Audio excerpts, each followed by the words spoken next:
record. Okay, I'm recording. Ha. So tonight at 8, Witness. I sent out the Zoom room. I will post it on the Discord as well, or I already have posted it on the Discord. If you need the Zoom room, I will broadcast that. The movie is an hour and 52 minutes long. I looked it up. So plan accordingly. Feel free to pop some popcorn, bring your friends, bring your dog. The movie is rated R. There is some swearing. There is a little bit of nudity, and there is a bit of casual racism,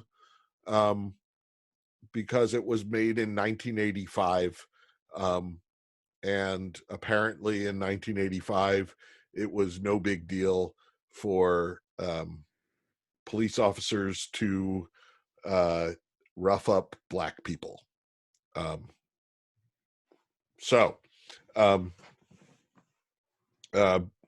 Those are all my content warnings. It is a very good movie. All of those things are over in minutes. And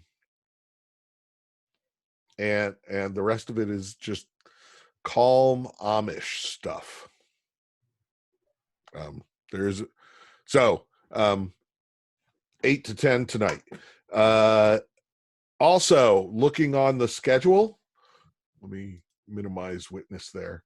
Looking on the schedule, just a reminder that the first reading quiz is due tomorrow, Saturday at midnight, if you haven't done it already. I've already gone through all your write clubs, and they are the most amazing thing ever. I've learned more about all of you in one picture and 2 sentences than I usually do in an entire term. So thank you for all of those. I actually, I will next Tuesday. I would love to just show everybody all of them. But I don't really have the time. So I'll just pick some. No, it is not the same Zoom room that we currently use for this, because I'm including both sections in the Zoom room. So I wanted to give it, I didn't want to favor one section over another. I'll pick, I don't know, 5 of them, something. They're all great. I like all your pets. I like all your stuffed animals. I laughed. I got a little choked up, just at how happy everybody seems to be. So that was exciting. Okay. Also for next Thursday, I might not get to it till Friday, but I want it on deck for Thursday. You should have played Tacoma. Tacoma is a longer game. It's probably one of the longest games, depending on how you play Stanley Parable. So I will be playing Tacoma on my Twitch stream on Sunday at 3. I'll post the link and the times in the Discord. And I'll probably play a couple hours on Sunday and a couple hours on Wednesday if I don't finish it on Sunday. I looked at my time played in Steam, and my total time played is 4 hours, according to Steam. I think it is shorter than that, because I know I've fired it up to demo it, to talk about it in class like last year, possibly the year before. So just be aware that it's a longer game. You can, like, Gravity Bone and 30 Flights, we were done in probably 30, 40 minutes. So this one's a little longer. Okay. Anything else business-wise I have to do? Oh, Jonathan is waiting. Let's let him in. Sorry, I was chatting. Okay. But it's all in the, we got it. Questions about the quiz, it's all done. Oh yeah, the quiz. Yeah. Don't worry about the quiz. If you were harshly graded, Karen will go over them. She can't go over them until they're due, right? So they're not due till Saturday at midnight, I think. So she won't go over them until Sunday or Monday. On Monday at 5 every week, the quiz answers will be available to you. Okay. That means, Karen, you have to get them done by Monday at 5. Right. So you can check back in and see what the expected answers were if you got anything wrong. And at that point, if you're still, if you're like, wait, I put that, email Karen or contact her in any other way. So via Discord or whatever. Okay. So I just wanted to talk. So What? Jaden says that the quiz gives the answers when you submit it. Oh, okay. So you may want to fix that. Once you submit it, that's fine. I'm okay with that too. Academic honesty, man. Yeah, don't spread them around. Once again, all the quiz questions are not exactly like hard. They're designed to just make you do the reading. So honestly, like sharing the quiz answers so you can cheat is probably more work than sitting there with the book open and taking the quiz. I'm fine with you sitting there with the book open and taking the quiz. I would prefer you to read the entire selection. But the quiz is basically the highlights. So I want you to, if nothing else, get the points that are on the quiz, right? Also, remember there's questions on the quiz about the games that you have to play. Okay, so I wanted to talk about Gravity Bone because we got cut short yesterday. There never seems to be enough time, even though I feel like I'm talking forever. Yesterday, I don't remember if it was in this class or the other one, but someone said that what they really liked about 30 Flights and Gravity Bone is that you had to figure out what the story is. That you get all these pieces and it's like a puzzle and you put the puzzle together, and that's the story, right? And I wanted to look at that in a little bit more detail. Let me go back to the video. Here's the video. So one of the things that he uses a lot of is the very Tarantino smash cut. It's called the smash cut, which is you feel like you're right in the middle of a scene or an action, and bam, you're somewhere else, and there's no fade, there's no transition, there's no like pause to say this scene is over and this new scene is beginning. And let me just, I have too many things open. Let me just share the screen here. Share.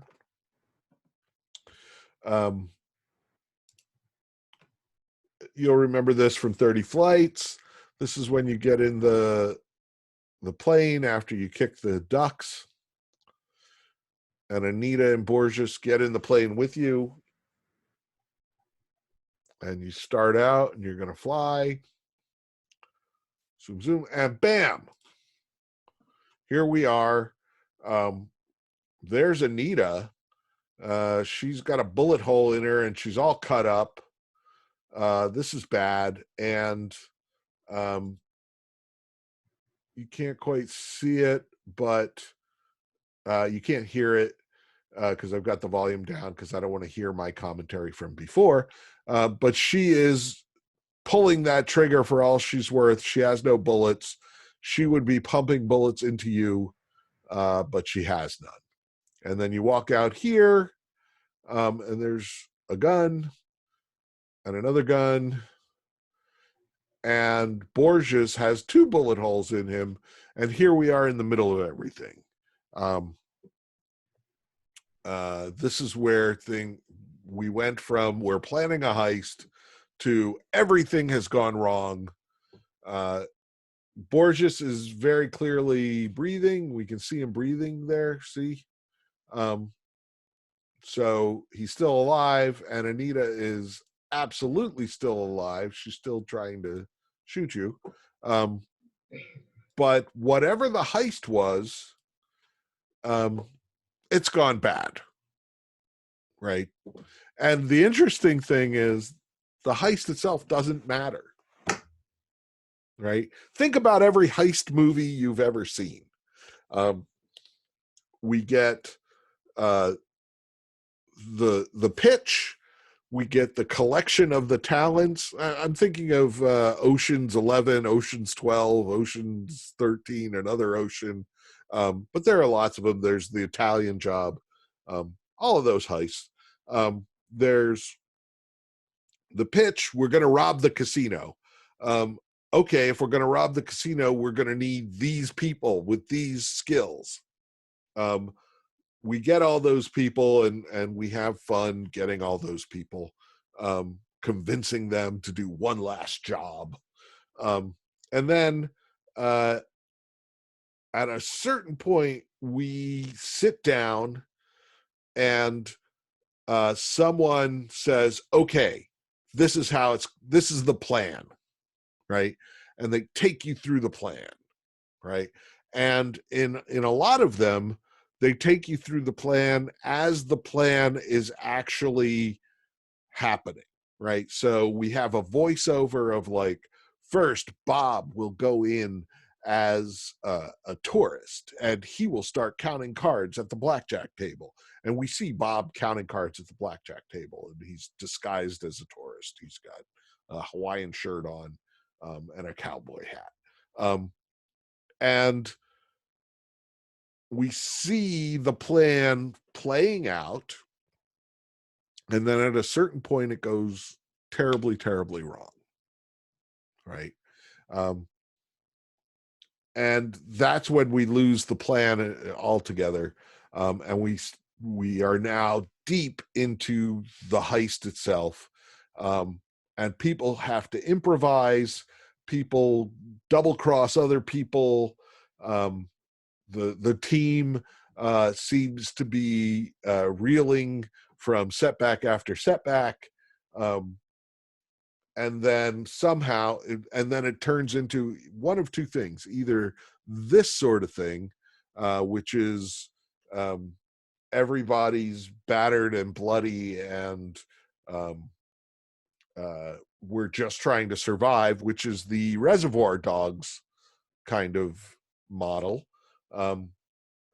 or there's a twist, and every setback was accounted for. These are the Ocean's movies where the Harry Ocean is just so smart that he has foreseen every single move that anybody else can make.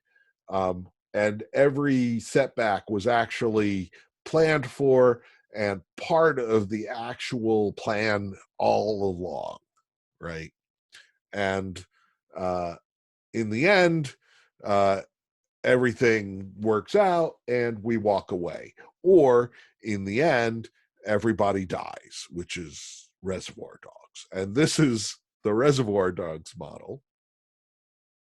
Um, so this is really the beginning. I mean, we have somebody in the other class pointed out, notice that Anita here has a prosthetic leg and a prosthetic arm. If we go back here to Anita here, let's find Anita here. That's Borges. Come on, go back to Anita. Yeah, I don't care about the bullets. Go over to Anita. Does I wish I just had the game running.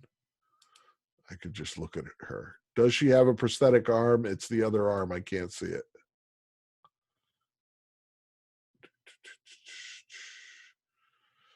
Ah, come on. Nope. Does she have a? Come on. Show me. Show me. Okay, we can see the prosthetic leg there. So she has the prosthetic leg. We can't see the prosthetic arm, but we can assume it's there. Much later, well, let's go to before the wedding.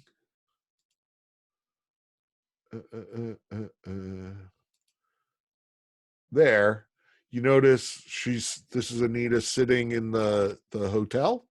Anita does not have a prosthetic arm and a prosthetic leg. So this occurred before the heist, right? Which is a reasonable assumption. And then if we go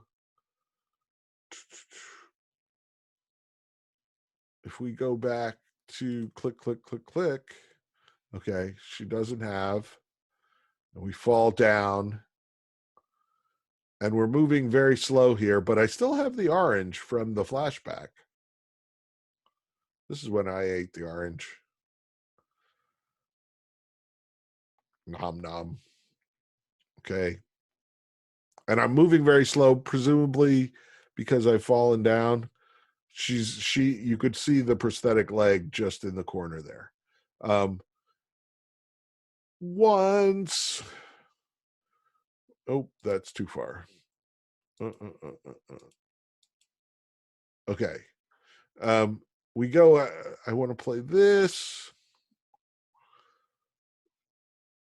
We had a brief flashback there with Anita in the bed. Happier days. Come on, we're going to go out, leave the airport. Right. And we go out and there's cops everywhere. Smash cut. Right. So is this after? Have we gotten past the cops? Griffin suggested that the woman, I think Griffin's trying to say that the woman on the bed wasn't Anita. It was the girl on the right at the entrance to the wedding. Oh, maybe we cheated on Anita. But you do see, I think, the girl from Gravity Bone, Ben says. Yes, the girl from Gravity Bone is in the wedding scene as we're walking in. But I want to look here. This is we're on the back of a scooter. So who's the woman on the scooter? That looks like Anita to me. Borges is on the scooter to the right. And bam, right? So the implication is that Anita maybe, I don't want to go back that far. Oh, that's too far. Here we go. We can't really see if she has prosthetic limbs. because it's the other arm. Um, but we can infer that maybe this is an earlier uh, escape from other cops, and this is when an accident happened and she lost her arm and her leg. Right? Bam. And then we get another bam, and we're in the museum in the credits, which is a whole other thing. So I wish I could see chat. Let's see, can I? Meeting controls, nope. So Jared is saying that the left and right arrows on your keyboard let you scrub through the video by a couple of seconds. Okay. 5 seconds. Oh, thank you. Well, I wish I'd have known that 5 seconds ago. Let's stop the share. Scrub through this video 5 seconds ago. So, okay. So, there's a whole bunch of kind of construction of the story to do here, right? Of it's all jumbled together and out of order. And we have to work to figure out what's going on, right? So that's I posit. I was kind of pushing you yesterday on, well, is this really a game? Is this, there are no choices? There's the story is the same every time, but the story isn't the same every time, because if you play it more than once, you will notice other things and you will construct a different story in your mind. So I admit the first time I went through it, I didn't notice the prosthetic limbs. The first time I went through it, I did notice the woman at the wedding, and thought she was the person from Gravity Bone. Um, but here's the thing: that story that you construct in your mind is your story. It's your story of 30 flights, and whatever Brendan Chung intended, or whatever he says the story is, yes, you can argue that you notice different things after watching a movie multiple times. Yes, and some movies are absolutely constructed to be seen for um, for multiple times, multiple viewings to see different things. And yes, the same could be said for any novel or film. So uh, uh, you will notice different thing. It's part of the action of being an audience, right? You're constructing things.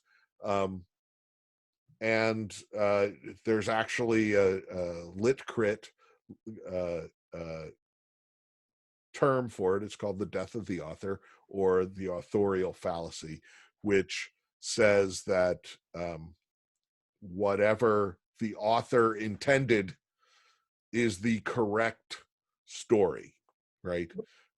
When in fact, more modern lit crit says, well, the reader constructs the story out of what the author gives them, and that story that they construct is no more or less valid than the one that the author intended. And yes, Fight Club.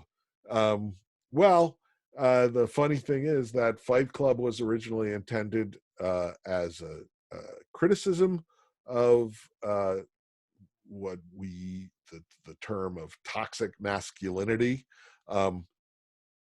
that the whole what it is to be a man is part of, is satire. It's satirizing that whole manliness movement, and many people who watch it, um, don't get that it's kind of making fun of all of that, and buy into the whole masculinity movement. And the authorial fallacy says that their interpretation of that work is just as valid as what the author intended. Did I lose Karen? Yeah, I did lose Karen. So um, so a lot of the interactivity um, here in Gravity Bone is in constructing the story yourself. I want to move on to Aristotle. Um, yes, and that is how people notice Easter eggs, little touches. Um, we saw Knives Out over um, back in January, I think. Knives Out is great. Love Yeah. Here's the fun thing. It was filmed right around here, right around. I live in Framingham. The house in Knives Out is in Wellesley or Natick, and the whole time I'm sitting there going, "Oh my God, that's I've been there, right? I know this place." And that interior is not in that house. Where do I know that house from? And I had to look it up afterwards, and yes, it was a house in Wellesley that they're not saying where it is because they don't want people to go to. But while we're watching it, there's another point where they go to a laundry, a closed, abandoned laundromat, which is John's Laundry, I think.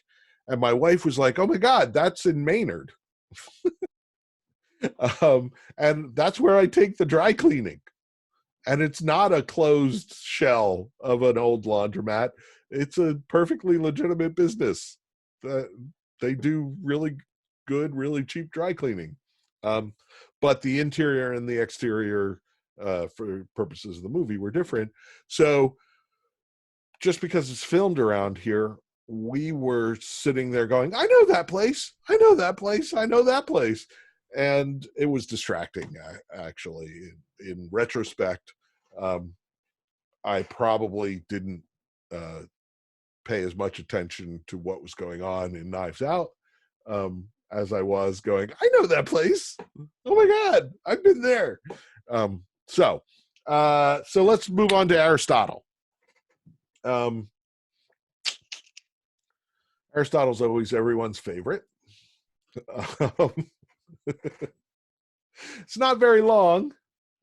Um, uh, everyone, everyone here in the chat, tell me something you know about Aristotle. I mean, the person, Aristotle. Who was Aristotle? Anything you know, put it in the chat. He's Greek. Yes. He is a male. Yes. 2 for 2. Jared the stuffed out. Dead philosopher. Yes. He is a philosopher, or was. He's dead. He's Greek. He was killed for promoting writing. I don't know that one. Um, a lot of people get him confused with Socrates. Socrates is the drink hemlock guy. Aristotle did not drink hemlock. Good think man for his time. Well, that's a way to put it. Yeah, Socrates. Uh, the joke was always that there's actually a quote from Socrates about how kids these days with this newfangled writing, they don't have to remember anything. They could just write it down. These new technologies, which, you hear from old people now, screens or tablets or computers, right? And Socrates complained about writing, but we wouldn't know that except his younger student Plato wrote it down. So that's how we know that Socrates railed against writing. Yes, boomer Socrates. Super wrong in his free fall theories. Second half of the Poetics on comedy was lost. Yes, correct. Okay. So Aristotle was a philosopher. Some people think of him as the first scientist, even though he wasn't really. Basically, he was all about um, um, observation, right? And the idea that you should observe the world in order to learn about the world. You can't just say, well, this is how it works, just out of your head. You should look at things, study them, and from that, draw conclusions about how the world works. And that's really the first step in the scientific method. He didn't get the rest of it right because if we go back to scientific method, it's observe something, form a hypothesis. He's got that. And then conduct an experiment to test the hypotheses. He doesn't do that. And then if your hypothesis is wrong based on your experiment, you revise your hypothesis and repeat, right? That's basic scientific method stuff. He observed, formed a hypothesis, called it good, went home, right? So he came up with the theory of parthenogenesis. Parthenogenesis? That's where one thing creates another thing. So his example was, if I put meat in the window on a hot day, flies come out of it. So I guess that's where flies come from. They come from rotten meat, right? He didn't observe closely enough that flies landed on the meat, laid eggs, and actually maggots came out of rotten meat, not flies. So he didn't understand that flies landed on the meat, laid eggs, and those eggs turned into maggots after a while and ate the meat. He just saw maggots come out of the meat, right? So almost like people in the past were sexist. Yes, and a lot of Greek mythology contains misogyny. Not only Medusa, but Medea. So one of the things, so I wouldn't trust Aristotle on science. And in fact, a lot of kind of when you, laws were based on, hey, Aristotle said it, so it must be true. So don't question Aristotle because he's an old Greek dude, and he was right. Right. So, and as far as he's concerned, I mean, it's not unreasonable to make the observation that the Earth or that the sun moves around the Earth, because I'm standing on the Earth and I can see the sun move every day, right? So in Athens, once every 4 years, I believe, just like the Olympics, there was a big play competition. Okay, well, you looked it up. It's not parthenogenesis, then it is something else, but it is maggots come from meat. I'll look it up. Maggots come from meat. Why do maggots grow on meat? Let's see, Aristotle. Spontaneous generation. Sorry, not parthenogenesis. Spontaneous generation. Thank you. So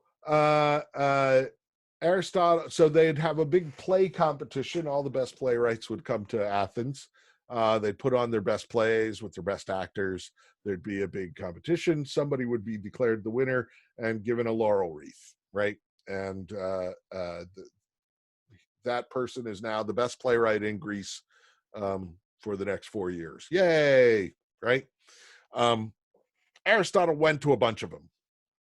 And Aristotle being Aristotle, he said, well, I watched a bunch of plays. Let me tell you the properties of a good play, right? And so, just like you said, he wrote 2 books. He wrote one called Comedy and one called Tragedy. Here are all the properties of good comedy. Here are all the properties of a good tragedy. We don't have comedy. That's why comedy is so hard, because we don't have the rules. That's a joke. See what I did there? I made a joke about comedy. Anyway, that's why comedy is so hard. It's really hard making jokes on Zoom. Anyway, so what we do have is tragedy. And that's this half that you guys all read. These are the properties of a good tragedy. So while we use them as properties of good drama, they're intended to be properties of good tragedy. So you probably all, I would think, I don't know if the American high school system is still as good as when I went, but usually in high school you would have read Oedipus Rex or Antigone. I would hope.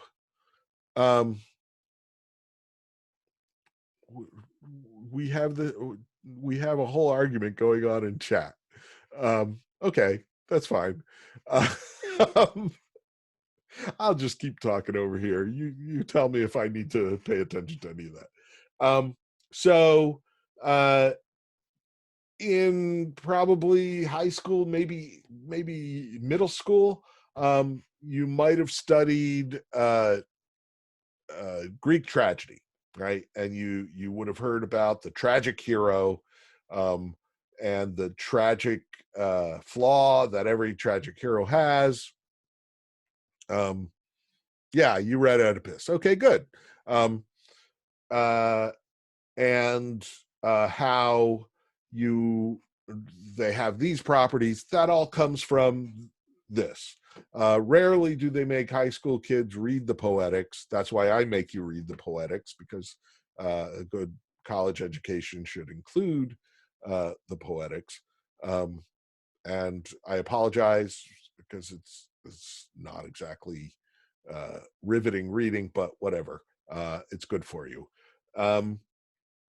So one of the things he says that all good tragedies have are beginnings and middles and ends, right?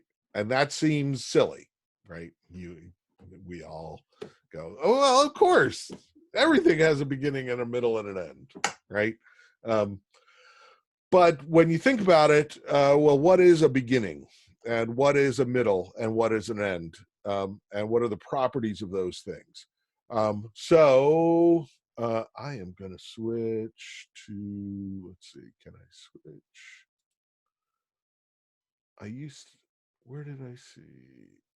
Man, I found it last hour and now it's gone again. One purchase. Okay, well, I will share screen. Ah, there it is. I have a whiteboard. Woohoo! So you've probably seen this. There's this, right? And this, and that, right? And I'm going to switch to text. And this is action. This is time, right? And this is all very scientific because we can measure these things, right?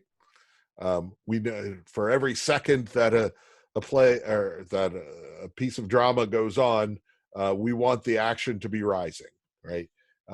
So this up here is the climax. This is the denouement. Is there an E in there? I think there is. There is. Denouement. Right. Here we have normal. Right. That's before the story starts. Right here is normal. And over here is the beginning of the end. And over here is the end of the beginning. And those are highly technical terms. And you probably were shown that in probably 8th grade, right? And it's not wrong, right? That's what we want. We want action to rise. We want excitement to peak. We don't want ever rise. We want some rests, right? So what else? I have a spotlight. So I don't know what that does. That's just a dot, I guess. I don't know. What do you? I thought it would spray paint something, but it doesn't. Whatever. So these little dips are when things get too exciting, we give you a rest, right? And the same thing happens in lots of games, right? Where think of a shooter, right? Where it's just frenzy. It's just there's shooting. There's a big scene where when you finally get through it, then you get an area where there's no shooting at all, and you're just looking at pretty things, right? And that's to give your audience a rest, to give everybody a respite, where you say, oh, let's take a breath before we go on, right? So let me switch to this. So when we think of this in beginning, middle, end, we think of that's a beginning, and this is pretty much the middle, and this here's the end. Boom.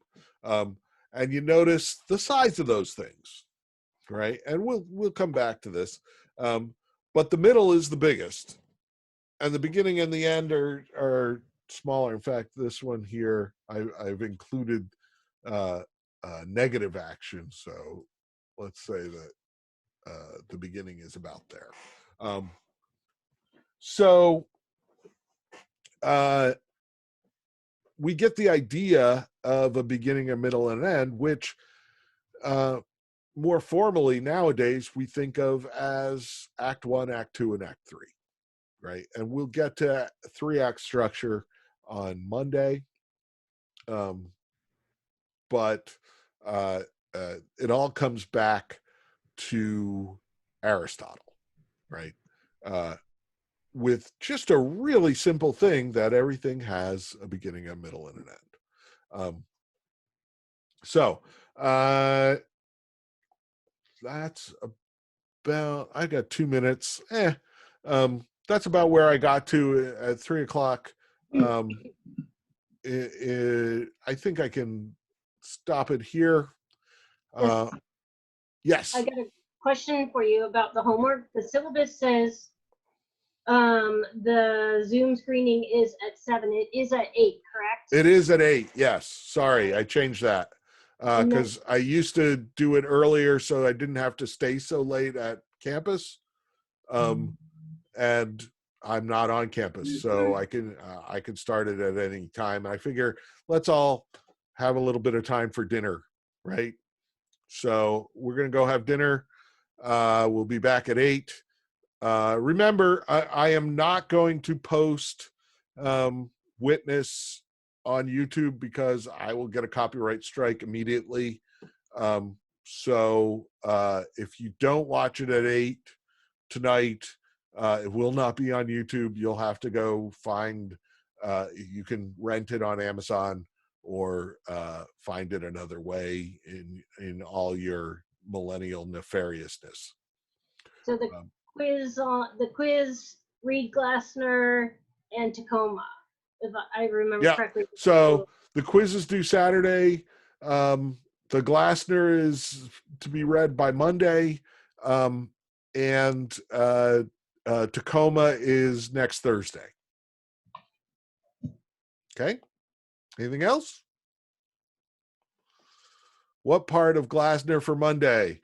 As per the syllabus, you should read part 2, chapter 2 and 3, pages 35 to 92. If you have an ebook, the pages aren't marked, but basically chapter 2 and 3.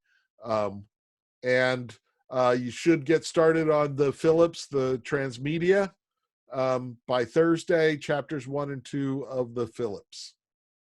Okay. I list them by chapters because I figure you'll have ebooks, and pages are weird and different in ebooks, sometimes not even marked. Okay. Have a great weekend.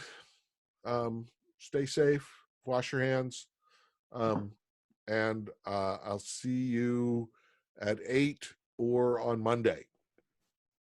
Thank you all.